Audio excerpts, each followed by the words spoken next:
Welcome to the Story World channel. Enjoy your viewing experience. Colin eased the car to a stop on the side of the seemingly endless road. The long, tiresome drive had taken a toll on him, and he stepped out to stretch his weary legs. The fatigue was overwhelming, and he feared he might doze off at any moment. A short break was necessary since he had been on the road for nearly a day, with less than 100 kilometers remaining to reach the village he was heading to. This journey had been quite an undertaking for Colin. He recalled his time living here with his grandparents before the army took him away and propelled him into a new urban life. Now, he worked as a driver in a large company's fleet. The business he had to attend to in the village was the only reason he found himself driving this far. The memories of his past love, Connie, resurfaced during this reflective moment. They were together for 2 blissful years with plans to marry. However, fate had a different path in store for them. Connie's parents vehemently disapproved of Colin as their son-in-law and did everything in their power to keep them apart. Despite Colin's sorrow, they insisted that Connie move away to study in the regional center, showing little concern for his heart itch. Time, as people say, does heal wounds, but for Colin, it was a gradual process. It was only when he met Grace that he truly felt his heart's wounds begin to mend. Grace was vibrant, impulsive, and full of life. Each of their meetings was like a whirlwind of emotions, and Grace's presence had a way of bringing joy, laughter, and liveliness into Colin's life. As the sun dipped towards the horizon, casting its last rays on the ground, Colin noticed something glimmering in the withered grass by the roadside. Curiosity piqued, he took a few steps towards the shimmering object and discovered a golden chain adorned with a beautiful gold cross, studded with precious stones. The find astonished him with its exquisite beauty and elegance. Returning to the car, invigorated by the extraordinary discovery, Colin felt a sense of serendipity. The universe seemed to be nudging him to remember that life was full of unexpected surprises, just like stumbling upon this remarkable golden treasure in the midst of his journey. With newfound hope in his heart, he resumed his drive, looking forward to the business awaiting him in the village and cherishing the memories of his past while embracing the promise of a future filled with newfound joy and possibilities. In the midst of an adventurous journey, Colin effortlessly covered the remaining kilometers to the village where he was born. The familiar sight of his native house greeted him with an eerie silence and the musty smell of an uninhabited building. It was a poignant moment to walk through the empty rooms that reminded him vividly of the years he had spent here with his beloved grandmother and grandfather, who had adored their only grandson, Colin, with all their hearts. The memories of his late mother were faint, and all he could recall was the sound of her horse's cough. Her face remained a blurry spot even in the photographs he held, unable to recognize her as the beautiful young woman she once was. Despite the melancholy that washed over him, Colin was interrupted from his thoughts when he heard a knock on the door. He hurried to open it and was pleasantly surprised to find elderly Mrs. Aaron standing on the doorstep. They exchanged warm greetings and hugs, and Mrs. Aaron expressed how she had been wondering if it was indeed Colin who came back. As they settled down in the kitchen, Mrs. Aaron asked about his intentions, whether he was there to visit the graves or planning to stay. Colin replied with a hint of sadness that he was thinking of selling the house. He explained that life in the city had become expensive, and his salary wasn't enough to sustain him comfortably. Mrs. Aaron empathized with him and expressed how wonderful life was in the village, with its peace, nature, and close-knit community. She reminisced about the days when everyone felt like relatives to each other.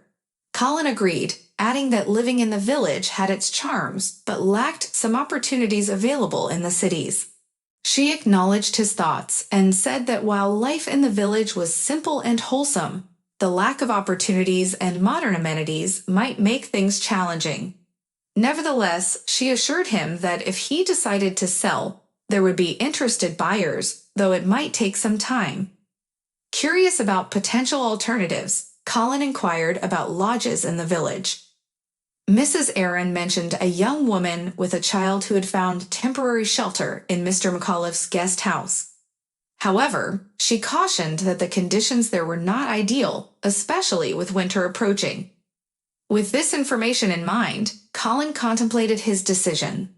He cherished the memories of his childhood spent in the village, but was also aware of the practicalities of life. Selling the house and moving to the city might open new doors for him, but he couldn't help but feel a twinge of nostalgia and uncertainty about leaving the place that held such sentimental value in his heart. Colin shrugged, contemplating Mrs. Aaron's advice about the lodges. He found himself absent-mindedly calling out for the cross he had discovered earlier, which had slipped his mind amidst their conversation. Mrs. Aaron's eyes widened with curiosity as she noticed the cross in Colin's hand. "Wow, that's quite a treasure," she exclaimed, unable to resist inspecting it more closely. The play of light on the stones fascinated her. "It was just lying by the road," Colin explained, intrigued by Mrs. Aaron's excitement. However, the elderly woman's demeanor quickly changed as she realized what Colin was holding. She hastily dropped the cross and wiped her hands on her apron. "Throw it away or take it to the church, but don't keep it for yourself. Do you hear me?" she advised him urgently.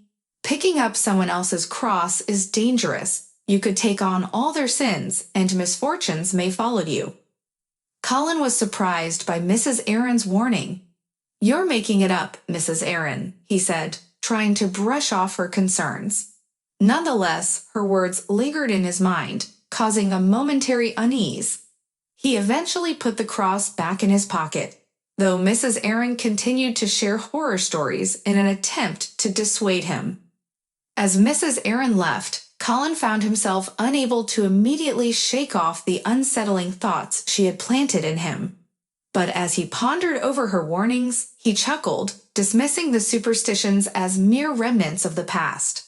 "This is the 21st century, and yet superstitions continue to live on," he thought to himself. "A cross is just a piece of jewelry worth money. Who would call me smart if I refused it? Oh, Mrs. Aaron, what an imagination you have." That night, Colin found it difficult to sleep. His mind was filled with thoughts of his childhood home, his beloved grandmother and grandfather, and all the cherished memories that were associated with this place. He couldn't help but feel a deep sense of connection to the house. Despite Mrs. Aaron's warnings, the value of the cross seemed trivial compared to the emotional attachment he had to his ancestral home.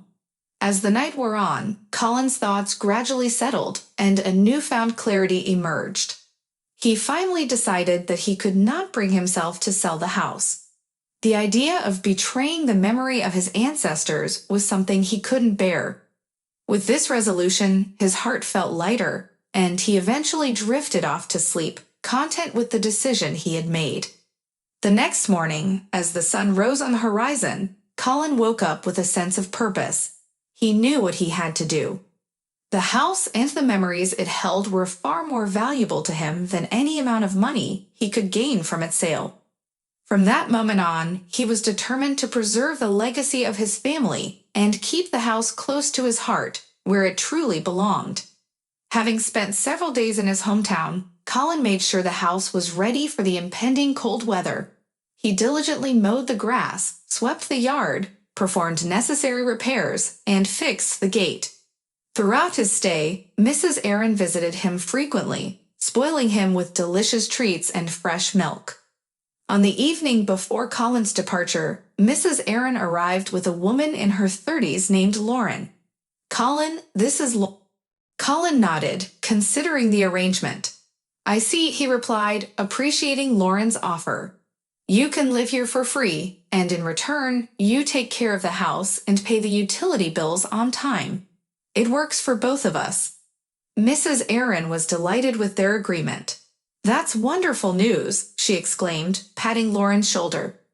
"You, Colin, with your good heart, will surely find happiness soon." As Lauren left the house, Mrs. Aaron took a moment to pull Colin aside. In a hushed tone, she warned him again about the cross. "Throw it away? Listen to me," she pleaded. But Colin smiled and assured her that he would be fine. Returning to the city the day before Grace's birthday, Colin was greeted by his beloved partner running happily into his arms. "My Colin, I missed you so much," Grace exclaimed, hugging him tightly. The warmth of their reunion filled Colin's heart with joy and contentment. In the following weeks, Lauren settled into the village house, diligently tending to its needs. She proved to be a valuable addition to the community, assisting the villagers with her sewing skills and quickly becoming well-liked by all. Colin's decision to allow her to stay brought a sense of tranquility to his heart, knowing that his childhood home was in caring hands. As time passed, Grace and Colin's love blossomed, and they cherished the moments they spent together in the city. Occasionally, they would visit the village, where they found solace in the familiar surroundings and the fond memories of Colin's grandparents. The cross, forgotten and abandoned, found its place in a hidden corner of the house, covered in a thin layer of dust. Colin no longer thought much about it, focusing instead on building a future with Grace, while the past remained preserved in the walls of the old house, where Lauren nurtured both the physical space and the memories it held. Life seemed to come full circle for Colin, as he realized that some bonds were meant to be cherished, and letting go of the past didn't mean forgetting it entirely. With a newfound sense of contentment, Colin embraced his present and looked forward to a future filled with love, warmth, and the spirit of his beloved grandparents who would forever live on in his heart. "So, did you end up selling your old house?" Grace asked, looking expectantly at Colin. Colin smiled and kissed his girlfriend affectionately. "No," he replied, "I didn't sell it. Memories flooded back, and I couldn't bear to part with it. I decided to keep it after all." Grace's face displayed a hint of disappointment, but she quickly regained her composure. "But Colin," she said, "tomorrow is my birthday." "I remember, my sunshine," Colin said, caressing her cheek. "But what does the house have to do with your birthday?" Grace looked a bit troubled. "Well, I just thought you would buy me something nice, something that would make all the girls jealous," she admitted. Colin couldn't help but smile. He had already prepared a new perfume bottle as a gift for her, but Grace's desire for something extravagant made him reconsider. The mention of gold brought the memory of the cross to his mind, and he felt a playful urge to tease Grace. "Let's not rush things," he replied. "I promise my gift will definitely make your friends envious, although I don't quite understand why you need to." Grace sighed. "All girls are like that, Colin. We want to have the best of everything." Colin paused for a moment, then changed the subject. "About the house," he continued, "I decided to let a tenant stay there." "Really?" exclaimed Grace, her eyes brightening. "How much will he pay?" Colin's smile faded slightly as he answered, "Nothing, actually. I didn't want to rush into renting it out, and I felt like keeping it for now."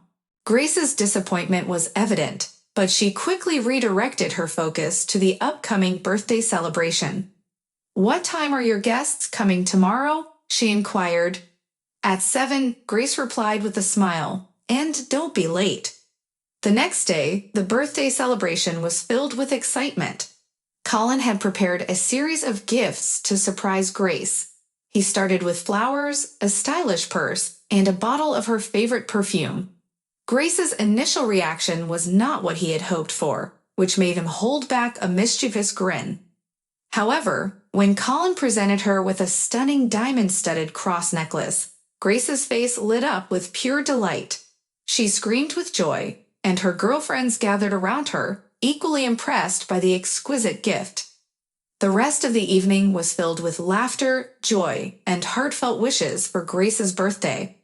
As the night progressed, Colin couldn't help but notice how happy Grace was with the cross necklace. He felt a sense of satisfaction, knowing he had chosen a gift that truly touched her heart. As the celebration continued, Colin realized that it wasn't about keeping up with materialistic desires or comparing gifts with others. What mattered most was the happiness and love he could bring into Grace's life. The diamond cross symbolized their bond and the depth of his feelings for her. It was a gift from his heart, one that he knew would forever hold a special place in Grace's life. And in that moment, Colin understood that the most precious gift was the love they shared, and everything else paled in comparison. With excitement and envy, they gazed at the exquisite piece of jewelry, their expressions filled with admiration. However, when they inquired about the cost, Colin brushed it off with a playful remark, not revealing that he stumbled upon it accidentally. The evening turned out to be a grand success for Grace, as she outshined all her friends. Yet in private, she once again showcased the precious gift, basking in its beauty. "You're celebrating in vain," Molly sarcastically remarked. "Where did your Colin get so much money? He's not Rockefeller, just an ordinary driver." "He works as a taxi driver at night," Grace defended, but her friends couldn't help but laugh. "A taxi driver? That's so amusing." Sarah chuckled. "Maybe I should persuade my Willie to quit his job and become one. They must be secretly rich, giving away such valuable things." "Molly, it's not just ordinary jewelry," Grace retorted, feeling a mix of offense and anger. She was ready to argue, but Sarah suggested a solution.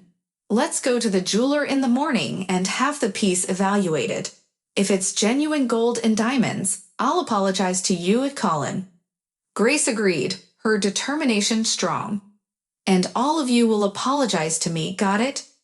She added firmly before regaining her composure and returning to the other guests, who reluctantly followed her lead.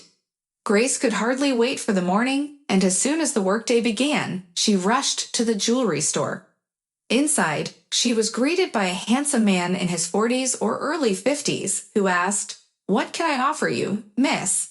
"I'm not here to buy," explained Grace. "I would like to know whether this is genuine or not. Can you help me?" The jeweler agreed and invited Grace to follow him to his office. As they walked, she presented the box containing the cross and chain. When the door closed behind them, she handed it to the jeweler. The man's face instantly changed, showing a range of emotions, first surprise, then confusion, and a mix of other powerful feelings. With trembling fingers, he touched the cross and suddenly brought his hand to his mouth, suppressing a cry of despair and pain from escaping him. Alyssa couldn't tear her eyes away from him, sensing that something was terribly wrong. Her instinct urged her to grab her belongings and flee, but the jeweler's firm grip on her arm prevented any escape.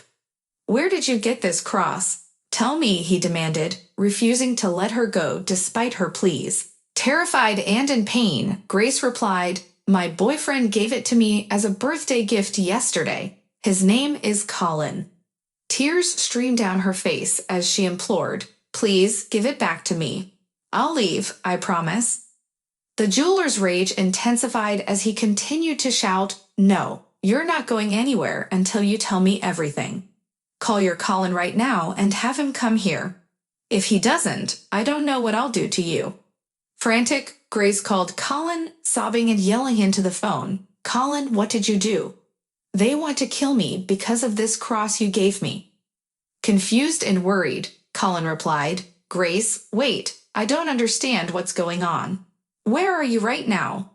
Before she could respond, the jeweler snatched the phone from her and issued an ultimatum. "Hurry up and come here, or I'll call the police." "Do you understand?" he hissed. Faced with the pressing situation, Colin quickly decided to comply. "Where should I go?" he asked, trying to remain calm.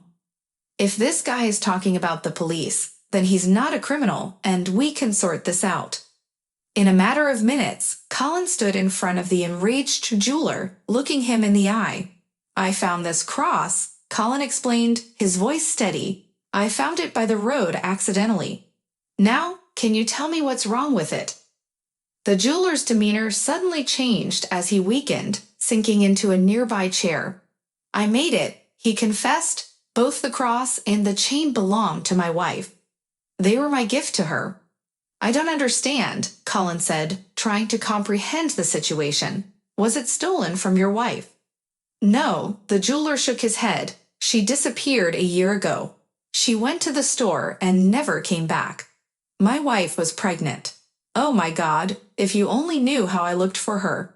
I did everything I could, and even more, but she disappeared as if she were never in this world. We were supposed to have a son, my son. I loved her and my unborn baby too. We had a family, a real family, and now I'm alone. And worst of all, I don't understand what happened to her.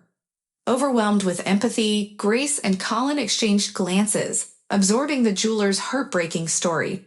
What's your name? Colin asked gently. Seth, the man replied. Colin introduced himself and his fiancée, then continued, Don't think I'm lying to you, Seth. I really found your cross far from here. Colin went on to share the details, pacing around the office with excitement. Suddenly, his gaze fell upon a portrait of a woman on the jeweler's desk, and he cried out, It's her.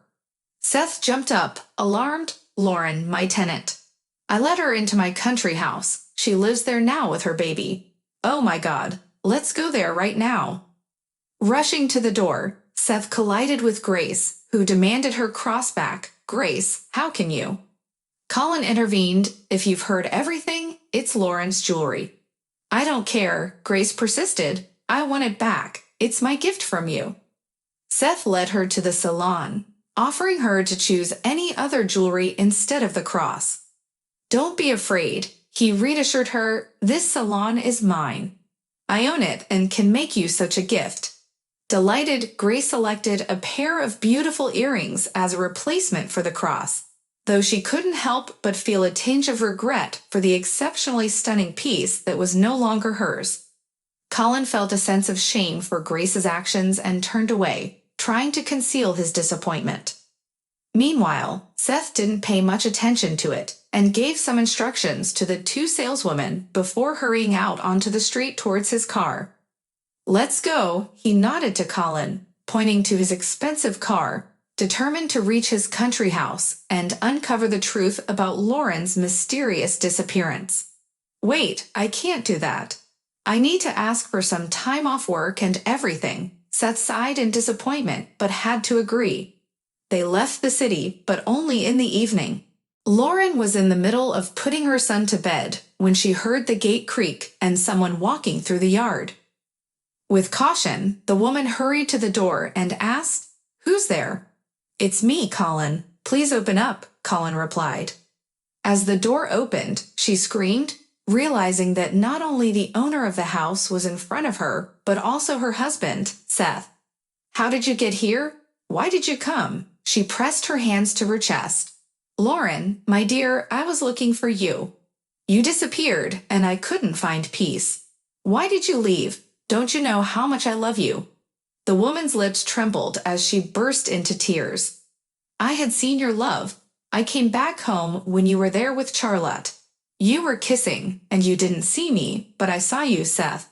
I couldn't bear it, and that's why I left. My silly girl, Charlotte is nobody to me, and there was never anything between us. I didn't cheat on you, Lauren. She came to me and started kissing me herself, but I drove her away because I don't need anyone but you. I love only you and our son. Please show him to me. Where is our son, Colin? Present at this family scene, Colin felt it was improper and quietly left, giving the couple a chance to reconcile. He went to Mrs. Aaron and told her about his adventure.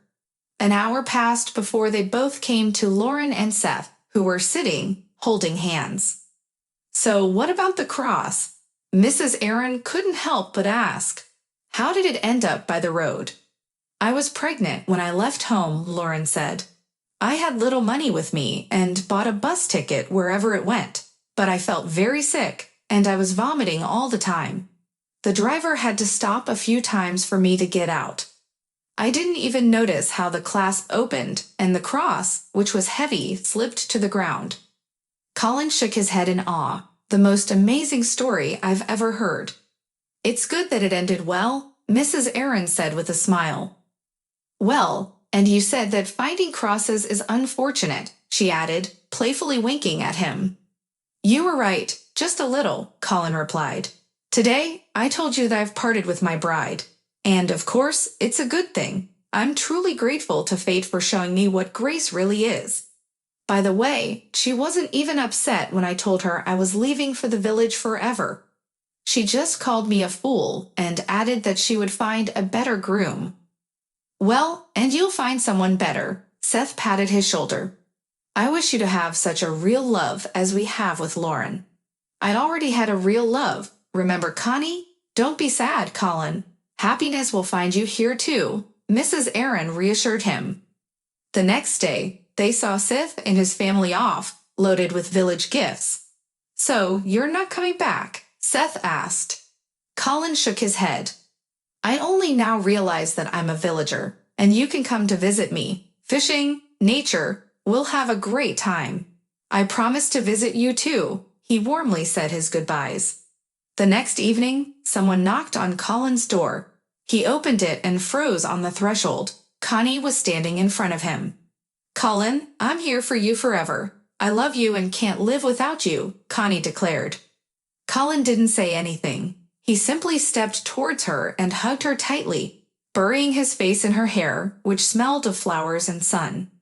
Finally, happiness had found him, and it wouldn't leave his home anymore. Colin knew that for sure.